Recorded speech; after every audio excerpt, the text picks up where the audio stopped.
Hi, my name is Lizzie. I'm a pretty ordinary girl, to be honest. I do quite well at school, have a kind family, and a great group of friends. One of my closest friends is called Amanda, and I haven't known her for very long. She only moved to the school about 6 months ago. But from the first time we met, we got on so well that we now spend loads of time at school together. Her family lives over on the other side of town from mine, so we can't really meet up after school.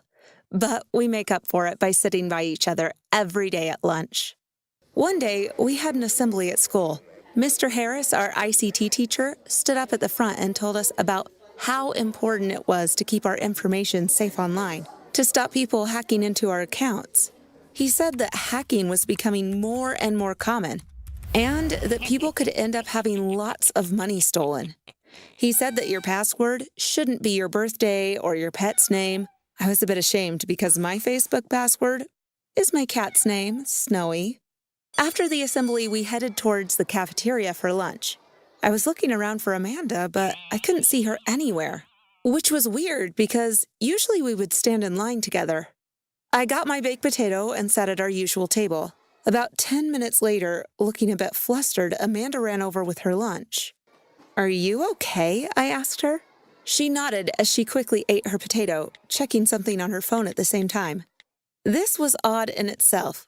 We weren't supposed to have phones at school, and although most people usually ignored the rules and did it anyway, Amanda usually stuck to them. When I asked her what she was looking at, she said she'd realized she'd forgotten her history research we'd been given for homework, and that she was asking her mom to email it to her. I didn't know if I could ever remember Amanda forgetting her homework, but I guess we all have off days. Amanda was acting a bit strangely for the rest of the afternoon. She told me that the assembly we'd had worried her about her internet security and that she was scared that somebody was going to steal her passwords. I was relieved that nothing more serious was happening.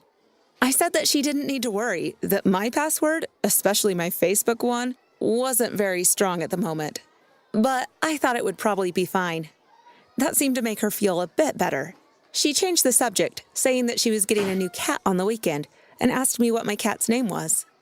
I told her it was Snowy, and we spent the rest of the lunch discussing names that she could call her cat.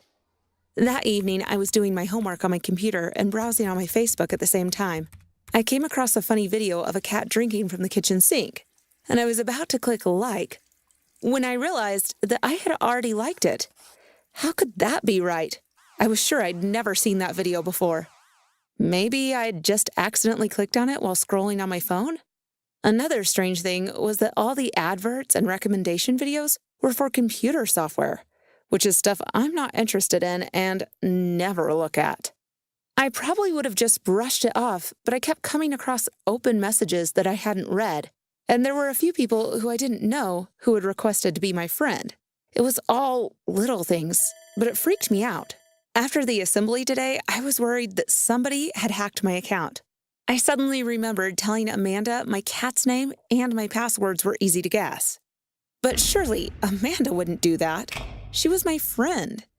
It must just be a coincidence. I decided to change my password to something much more secure.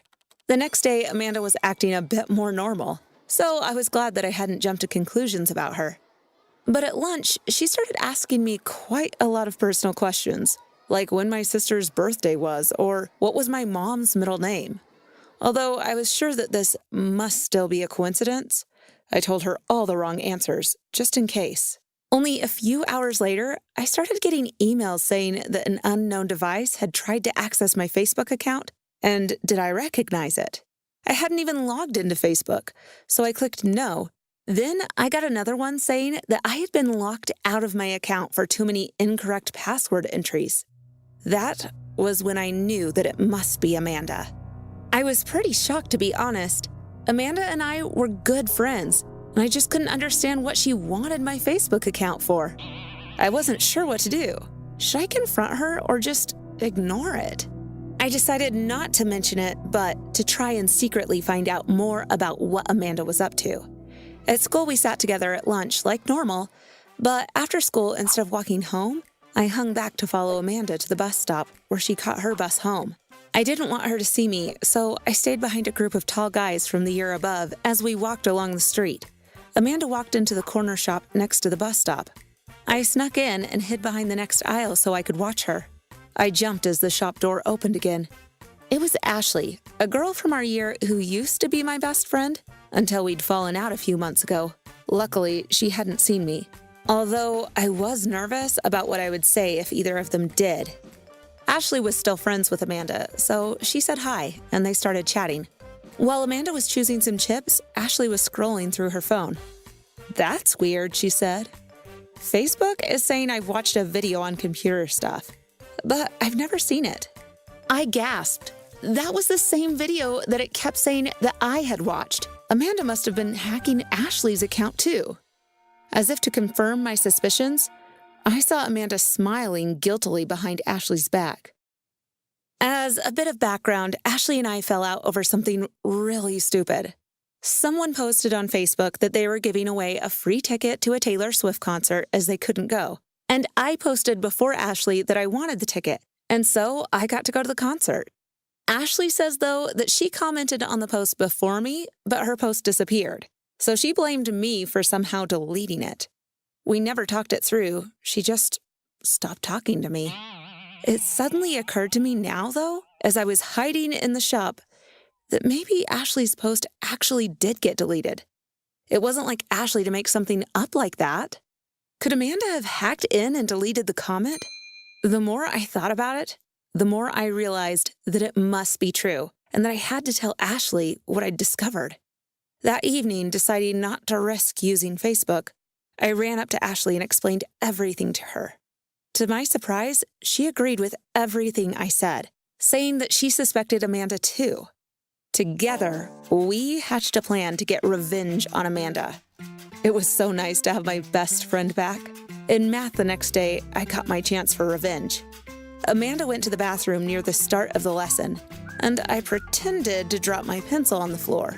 While picking it up, I slipped my hand into her bag and got out her phone. I did the same thing later in the lesson, but replacing her phone this time.